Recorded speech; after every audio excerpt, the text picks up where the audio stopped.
தோல்வி என்பதே கிடையாது. ஒவ்வொரு மாணவனின் வெற்றி பயணமும் இங்கே தொடங்குகிறது. Hindustan institute of technology and science.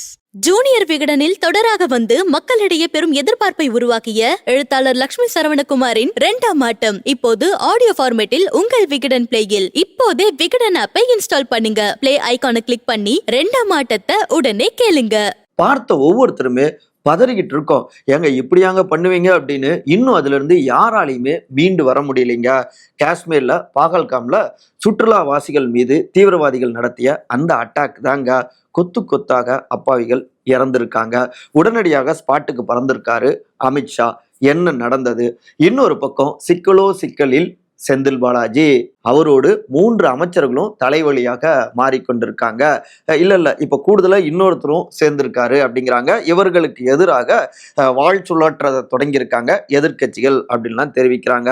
ஆனாலும் அவர்களை தாங்கென தாங்கி கொண்டிருக்கு திமுக தலைமை அப்படின்னும் தகவல்கள் வருது. யார் அவங்க, என்ன நடந்துகிட்டு இருக்கு? இதன் தொடர்ச்சியாகவே பிடிஆருக்கு அட்வைஸ் செய்த மு.க. ஸ்டாலின் அதே நேரத்துல அவருடைய டீம் ரொம்பவே அப்செட்ல இருக்காங்க அப்படின்னு தகவல்கள் வருது. என்னன்னா பிடிஆரை இங்க இருந்து அனுப்பி வச்சிடணும் அப்படின்னு அவருக்கு எதிராக சீக்ரெட்டா சில சீனியர் அமைச்சர்கள் அவங்க டீம் எல்லாம் காய் நகர்த்திக்கிட்டு இருக்காங்க அப்படின்னும் தகவல்கள் வருதுங்க. சோ இந்த பரபரப்பு பின்னணிகள் தான் இன்றைய நம்முடைய விரிவான இளங்கோவன் எக்ஸ்பிளைன்ஸ். நான் உங்கள் சகோ சே த இளங்கோவன்.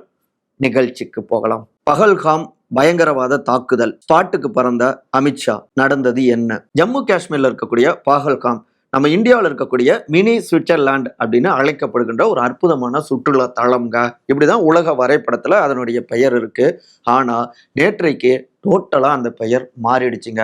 அங்க நடந்த நேற்றைக்கு நண்பகல்ல நடந்த அந்த கொடூரம் உலகத்துல அதை பார்த்த அனைவருமே உலுக்கி இருக்குங்க. சுற்றுலாவாசிகள், அப்பாவி சுற்றுலாவாசிகளை தீவிரவாதிகள் அட்டாக் செஞ்சிருக்காங்க. இப்ப வர தகவல் படி பார்த்தோம்னா கிட்டத்தட்ட 28 பேருக்கு மேல தீவிரவாதிகளால சுட்டு கொலை செய்யப்பட்டிருக்காங்க. இந்த பயங்கரவாத தாக்குதலை பல்வேறு உலக நாடுகள்ல இருக்கக்கூடிய பல்வேறு தலைவர்களும் கடும் கண்டனங்களையும் இதற்கு எதிராக பதிவு செஞ்சிருக்காங்க. அதுல தப்பிச்சவங்களுடைய அந்த காணொளிகள்லாம் பார்த்தா பதற வைக்குதுங்க. மகாராஷ்டிராவில் ஒரே குடும்பத்தை சேர்ந்த 6 பேர் படுகொலை செய்யப்பட்டிருக்காங்க. இன்னொரு இடத்துல பார்த்தோம்னா ஒரு பெண் தன்னுடைய கணவரை இழந்தவங்க படுகொலை செஞ்சிருக்காங்க. கண்ணு முன்னாடியே அவங்களுடைய அந்த பேட்டிலாம் பார்த்தா, என் கண்ணு முன்னாடியே வந்து எங்க வீட்டுக்காரரை சுட்டு கொன்னாங்க, போயிட்டு உங்களுடைய பிரதமர் மோடி கிட்ட போயிட்டு இதெல்லாம் சொல்லுங்க அப்படின்னாங்க. எங்களையும் கொன்னுருங்க அப்படின்னு நாங்க கதறணும். என் பையனை என்னையும் கொன்னுருங்க, நாங்க இந்த உயிர் வாழவே விரும்பல நாங்க அப்படின்னு கதறணும். ஆனா பெண்களையும் குழந்தைகளையும் எல்லோரையும் அவங்க வந்துட்டு கொல்லாம விட்டுட்டாங்க அப்படின்னு அவங்க அப்படியே பதற்றம் குறையாம அவங்க வந்து தெரிவிச்சிருக்காங்க. இன்னும் பலர் நாங்க அப்பதான் வந்து ஒரு 20 நிமிஷத்துக்கு முன்னாடி தான் அங்கிருந்து கிளம்புனங்க, ஆனா அந்த சத்தம், அந்த துப்பாக்கி சத்தம் இன்னும் எங்க காதுகள்லயே ஒலித்தபடி இருக்கு அப்படின்னு இப்படி உயிர் தப்பியவர்கள் அவங்களுடைய அந்த பேட்டி எல்லாமே அந்த கோரம் எந்த அளவுக்கு மோசமா நிகழ்த்தப்பட்டிருக்கு அப்படின்னு உணர்த்துவதா இருக்குங்க. உடனடியாக சவுதி அரேபியாவில் அரசு பயணம் மேற்கொண்டிருந்த நம்முடைய பிரதமர் திரு நரேந்திர மோடி பாதியிலேயே அதை முடித்து கொண்டு நம்முடைய இந்தியாவுக்கும் அவர் திரும்பினாரு. அதன் தொடர்ச்சியாக உடனடியாகவே ஹெலிகாப்டர் மூலமாக அந்த சம்பவ இடத்துக்கு ஸ்பாட்டுக்கும் பயணமானாரு உள்துறை அமைச்சரான திரு அமித்ஷா. அங்க போயிட்டு தாக்குதலில் பலியானவர்களுடைய உடலுக்கு அஞ்சலி செலுத்திவிட்டு பாதிக்கப்பட்டவங்களுக்கு ஆறுதலும் கொடுத்தாரு. நிச்சயமாக சட்டப்படி இந்த தாக்குதலுக்கான பதிலடியை நம்ம கொடுப்போம், நியாயத்தை பெற்றுக் கொடுப்போம் அப்படின்னும் பாதிக்கப்பட்ட சுற்றுலாவாசிகள் பொதுமக்களுக்கு உத்தரவாதத்தையும் கொடுத்தாரு. அதே நேரத்தில் நம்முடைய தமிழர்களும் அங்கே வந்து சுற்றுலாலாம் போயிருக்காங்க. ஸோ தமிழர்களை பாதிப்பு இல்லாமல் மீட்பதற்கு அவங்களுக்கு உதவுவதற்காக உடனடியாக முதலமைச்சர் திரு மு.க. ஸ்டாலின் அவரும் இங்கே இருக்கக்கூடிய அதிகாரிகள், மாவட்ட ஆட்சியர் அவங்கள அங்கே காஷ்மீருக்கும் அனுப்பி இருக்கிறார். இதில் தப்பித்த சிலர் கொடுத்த பேட்டிகள் அப்படின்னு தேசிய ஊடகங்களில் சில செய்திகள்லாம் வந்திருக்கு. அதாவது தீவிரவாதிகள் நீங்க என்ன மதம் அப்படின்னு பேரை கேட்டுக்கிட்டு அட்டாக் செஞ்சாங்க, படுகொலை செஞ்சாங்க. இஸ்லாமியர்களா அப்படின்னு கேட்டுக்கிட்டு இஸ்லாமியர்கள் அல்லாதவர்களை அட்டாக் செஞ்சாங்க அப்படின்னும் பாதிக்கப்பட்டவர்கள், அதாவது உயிர் தப்பிச்சு வந்தவங்க கொடுத்த பேட்டிகள் அப்படின்னு தேசிய ஊடகங்கள்லயும் நிறைய செய்திகளும் வந்த வண்ணம் இருக்குங்க. இதுல தற்போது இந்த பகல்காம் அட்டாக்ல பின்னணியில இருப்பது டிஆர்எஃப் தீவிரவாத அமைப்பு அப்படின்னு தெரிய வந்திருக்கு. இதனுடைய கூடுதல் பின்னணிகள் உள்ளிட்ட பலவற்றையும் நம்முடைய வெங்கட் வந்து பதிவு செஞ்சிருக்காரு காணொலியாக. அதே நேரத்துல மேலும் வரக்கூடிய அந்த பின்னணிகளை நம்முடைய அடுத்தடுத்த காணொலிகள்ல விரிவாக பதிவு செய்வோங்க. பகல்காம் அப்பாவி சுற்றுலாவாசிகள் மீதான இந்த தாக்குதலை கடுமையாக கண்டிக்கிறாங்க பலரும், நம்முடைய கண்டனங்களையும் பதிவு செய்கிறோம். சிக்கல் மேல் சிக்கலில் செந்தில் பாலாஜி, குறிவைக்கும் எடப்பாடி, லாக் போடும் அமலாக்கத்துறை, அவரை தாங்கும் திமுக தலைமை. ஏற்கனவே அமலாக்கத்துறை சோதனை நிகழ்த்தினாங்க இல்லையா, டாஸ்மாக் உடைய தலைமை அலுவலகத்துல, அப்புறம் அமைச்சர் திரு செந்தில் பாலாஜி அவருக்கு நெருக்கமானவர்களுடைய இடங்கள்ல இப்படிலாம் நடத்திய அந்த சோதனையில தான் கிட்டத்தட்ட 1000 கோடி ரூபாய்க்கு மேல முறைகேடுகள் நடந்திருக்கு அப்படின்லாம் இடி அமலாக்கத்துறை அப்பவே அந்த அறிக்கையெல்லாம் வெளியிட்டு இருந்தாங்க. இந்த நிலையில தான் அமலாக்கத்துறை சோதனை சட்டவிரோதம் என்று அறிவிக்க கோரி தமிழ்நாடு அரசு டாஸ்மாக் நிர்வாகம் சார்பாக ஒரு வழக்கு தாக்கல் செஞ்சிருந்தாங்க. அந்த வழக்குல தான் இன்றைக்கு ஏப்ரல் 23ஆம் தேதி ஒரு முக்கியமான உத்தரவையும் வெளியிட்டிருந்தது சென்னை உயர் நீதிமன்றம். முன்னதாக அவங்க டாஸ்மாக் அலுவலகத்துல சோதனை செஞ்சப்ப அமலாக்கத்துறையினர் பெண் அதிகாரிகளிடம் நீண்ட நேரம் விசாரணை செஞ்சாங்க. குறிப்பா பெண் அதிகாரிகள்கிட்ட விசாரணை செஞ்சப்ப அமலாக்கத்துறையினர் பெண் அதிகாரிகளை கூட்டிட்டு வரல, ஸோ ஆண்களே விசாரணைலாம் செஞ்சாங்க அப்படின்னு அடுக்கடுக்கான புகார்களையும் முன் வச்சிருந்தாங்க. அதை வழக்குலையும் அவங்க வெளிப்படுத்தியிருந்தாங்க. இந்த நிலையில தான் இந்த வழக்குல இன்றைக்கு தீர்ப்பு கொடுத்த மதிப்புமிகு நீதிபதிகளான உயர் திரு எஸ்.எம். சுப்பிரமணியம் மற்றும் திரு ராஜசேகர் ஆகியோருடைய அமர்வு, அமலாக்கத்துறை சோதனை அரசியல் உள்நோக்கம் கொண்டதா என்பதை விசாரிக்க முடியாது, எங்கள் முன்பு உள்ள ஆவணங்களை அடிப்படையாக வைத்து மட்டுமே விசாரணை நடத்த முடியும், அதன்படி டாஸ்மாக் அலுவலகத்தில் அமலாக்கத்துறை நடத்திய சோதனை சட்டவிரோதம் அல்ல, தொடர்ந்து அமலாக்கத்துறை அதிகாரிகள் தங்கள் விசாரணையை தொடரலாம் என்று தமிழ்நாடு அரசு டாஸ்மாக் நிர்வாகம் தொடர்ந்து அந்த வழக்கை தள்ளுபடி செய்து உத்தரவிட்டது சென்னை உயர் நீதிமன்றம்ங்க. இதுதான் திமுகவுக்கு மிகப்பெரிய ஒரு அடியாகவும் பார்க்கப்படுது. மேலும் அமலாக்கத்துறை வசமாக அமைச்சர் திரு செந்தில் பாலாஜி அவரை லாக் போட்டிருக்காங்க. ஸோ சோதனை நடத்தியதுல எந்த முறைகேடும் நடக்கல அப்படின்னு இதுல தெரிய வருது அப்படின்னு அடுத்தடுத்த ஆக்ஷன்களுக்கும் தயாராகி இருக்காங்க. அதற்கேற்ற மாதிரியே இன்னொரு பக்கம் அரசியல் ரீதியாக எதிர்க்கட்சி தலைவரான அதிமுக பொதுச் செயலாளரான திரு எடப்பாடி பழனிசாமி அவருமே நேற்றைக்கு சட்டமன்றத்தில் பேசினப்ப டாஸ்மாக் துறையில, அதாவது கிட்டத்தட்ட 50,000 கோடி ரூபாய் அளவுல வருவாய் ஈட்ட தொடங்கியிருக்கு, போன ஆண்டோட இந்த ஆண்டும் அதிகரிச்சிருக்கு அப்படின்னும் பேசப்பட்டிருந்தது.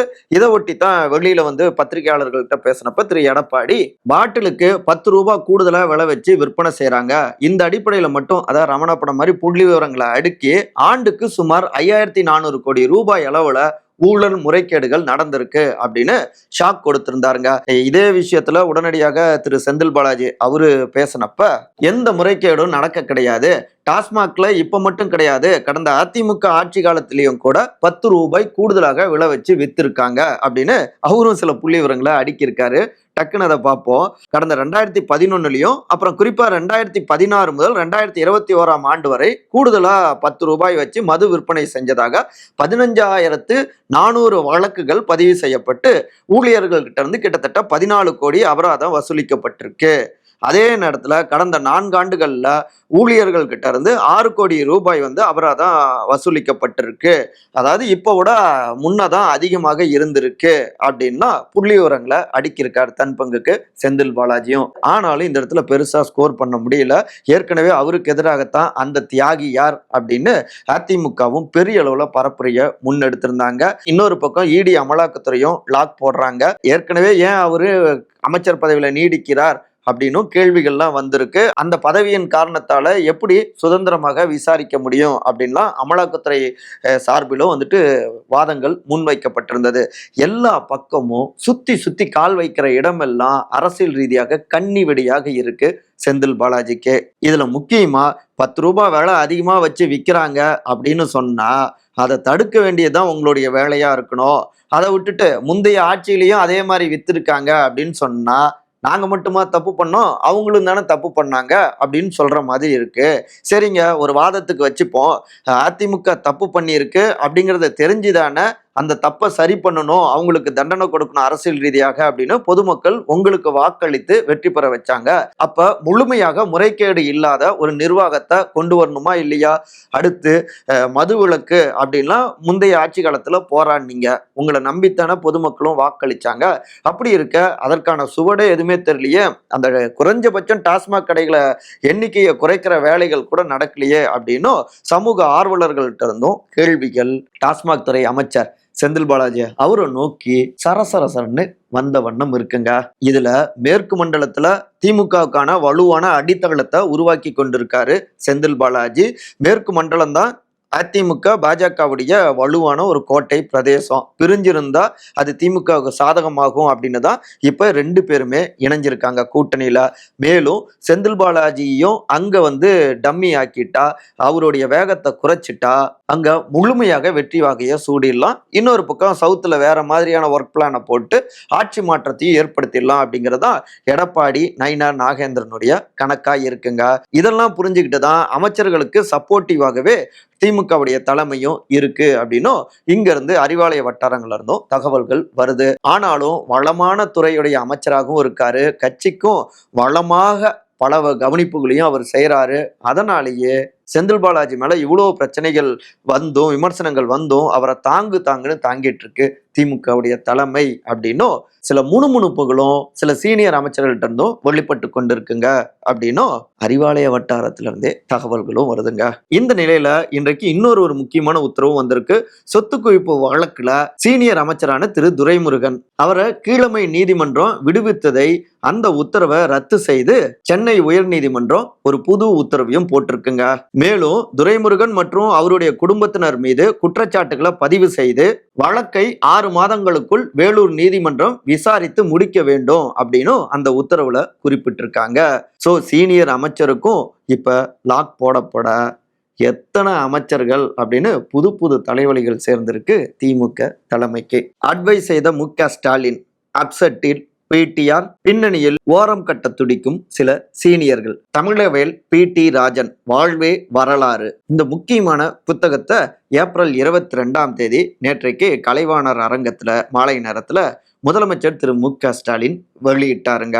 இந்த விழாவில் திமுக ஆட்சி என்பது நீதி கட்சியுடைய தொடர்ச்சி தான் அப்படின்னு பெருமிதத்தோடு பதிவு செஞ்சிருந்தாரு திமுகவுடைய தலைவரும் முதலமைச்சருமான திரு மு.க. ஸ்டாலின். ஆனா அதை விட பேசு பொருளாக மாறியது என்ன அப்படின்னா அவர் செய்த அந்த அட்வைஸ் தாங்க. அமைச்சர் திரு பழனிவேல் தியாகராஜனை பொறுத்த வரைக்கும் அறிவார்ந்த வலிமையான வாதங்களை வைக்கக்கூடியவர். நான் அவருக்கு கூற விரும்புவது இந்த சொல்லாற்றல் அவருக்கு பலமாகத்தான் இருக்க வேண்டுமே தவிர அவரின் பலவீனமாக ஆகிவிடக்கூடாது. இதை ஏன் சொல்கிறேன் என்றால் அது அவருக்கே தெரியும். நம்முடைய எதிரிகள் வெறும் வாயையே மெல்லக்கூடிய வினோத ஆற்றல் பெற்றவர்கள். அவர்களின் அவதூறுகளுக்கு உங்களின் சொல் அவளாக ஆகிவிடக்கூடாது என்பதை கழக தலைவராக மட்டுமல்ல உங்கள் மீது இருக்கின்ற அக்கறை கொண்டவனாகவும் அறிவுரை வழங்க கடமைப்பட்டிருக்கிறேன் அப்படின்னு அட்வைஸ் செஞ்சிருக்காரு. யாருக்குன்னா அமைச்சர் திரு பிடிஆர் பழனிவேல் தியாகராஜனுக்கு.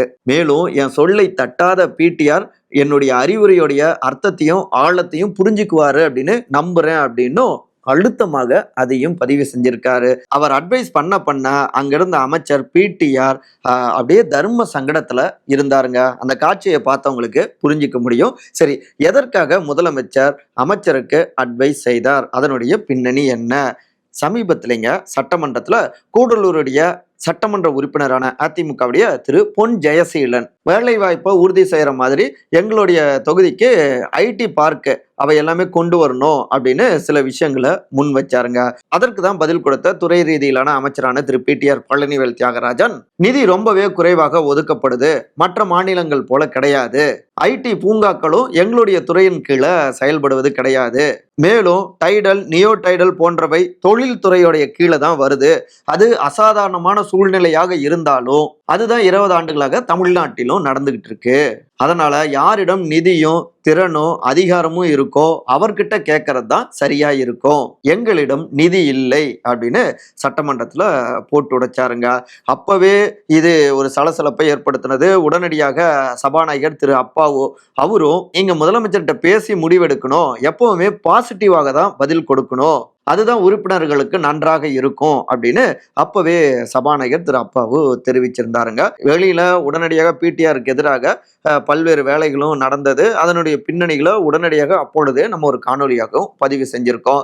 அதன் தொடர்ச்சியாக என்ன நடந்தது அப்படின்னா இப்ப மட்டும் கிடையாது, ஏற்கனவே பார்த்தோம்னா போன மாதத்திலும் கூட அதிமுகவுடைய உறுப்பினர் திரு கே.பி. முனுசாமி முன்னாள் அமைச்சர் நிதி தடையாக இருக்கு அப்படின்னு இதே ரீதியில அவரு பதில் கொடுத்திருக்காருங்க.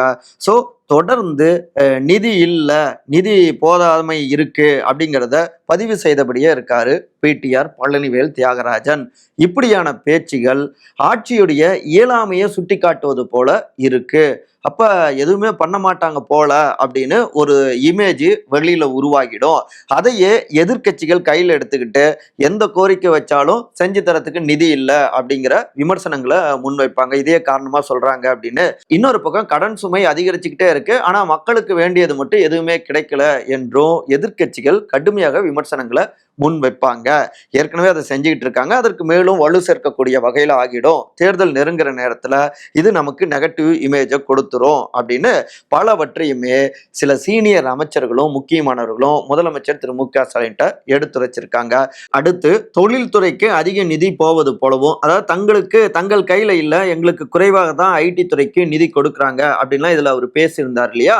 அதன் மூலமாக தொழில்துறை அமைச்சர் திரு டிஆர்பி ராஜா அவரை சீண்டுகிறாரா அப்படின்னு ஒரு தோற்றம் உருவாகி இருக்குங்க. அது மட்டும் இல்லாம ஏற்கனவே கட்சியுடைய ஐடி அணியுடைய செயலாளராகவும் பிடிஆர் இருந்தாருங்க. அதுக்கப்புறம் தான் ஐடி அணி யாருடைய கைக்கு மாறினதுன்னா டிஆர்பி ராஜாவுடைய கைக்கு. அதுலயும் அவங்களோடு கொஞ்சம் நெருடலாகத்தான் ஒரு மாதிரி நெருக்கமாக இல்லாம தான் பிடிஆர் இருந்தாரு. இதன் தொடர்ச்சியாகவே லோக்கல்லையும் பார்த்தோம்னா மதுரை மாவட்டத்துக்குள்ளாரையும் மற்றொரு அமைச்சரான திரு மூர்த்தி அவரோடவும் டேர்ம்ஸ் அண்ட் கண்டிஷன்ஸ் பிடிஆருக்கு பெருசா சரியில்லை. மூர்த்தி வெர்சஸ் பிடிஆர் அப்படின்னு ஒரு கோல்டு வாரும் அங்கேயும் ஓடிக்கொண்டிருக்கு. இப்படி எல்லா பக்கமும் பஞ்சாயத்துகள் இருக்கு.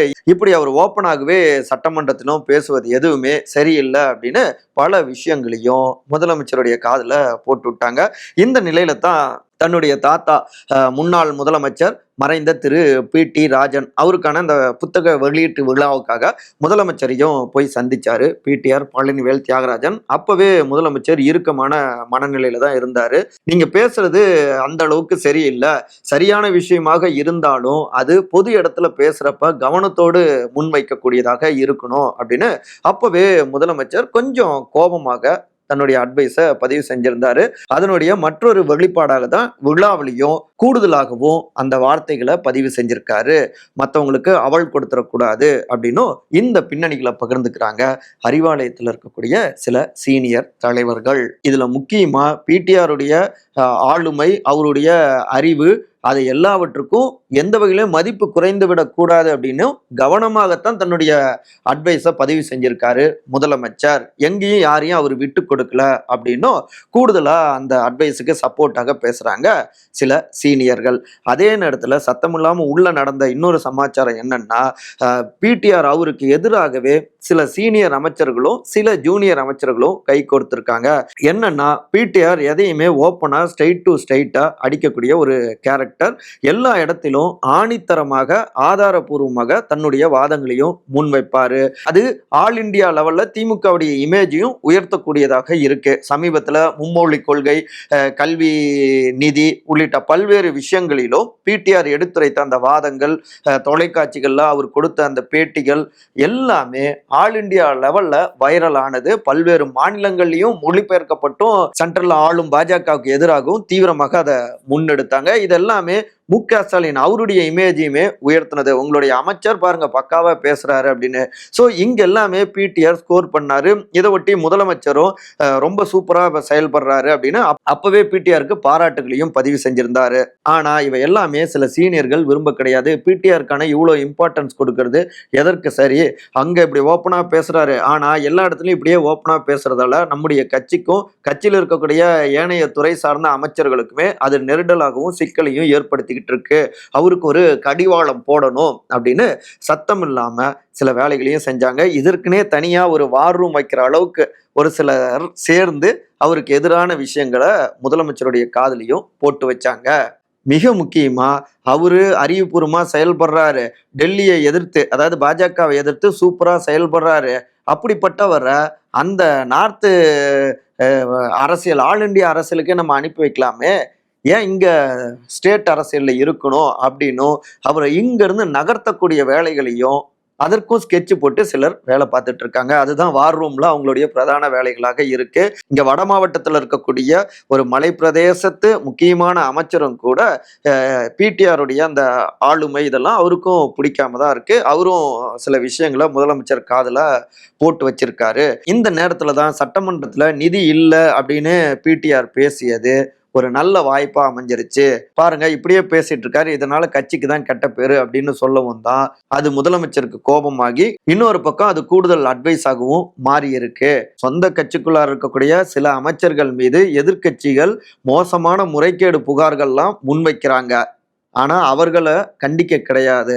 ஆனா சரியானவற்றை ஒருத்தர் பேசுறாரு, எடுத்து பேசுறாரு. நீங்க பேசுற முறையும் தொனியும் இப்படி ஓப்பனா போட்டு உடைக்கிறதும் சரியில்லை அப்படின்னு அவருக்கு அட்வைஸ் பண்றாங்க. இதெல்லாம் எந்த வகையில நியாயம், எங்க போய் சொல்ல அப்படின்னு பார்வைகளை முன்வைக்கிறாங்க சில அரசியல் விமர்சகர்கள். மற்றபடி இதே போன்ற அரசியல் சார்ந்த காணொளிகளை காண விகடன் டிவியை சப்ஸ்கிரைப் பண்ணுங்க. மறக்காம உங்களுடைய சிறந்த கருத்துக்களை கருத்துரை பகுதியிலையும் பதிவு செய்யுங்க.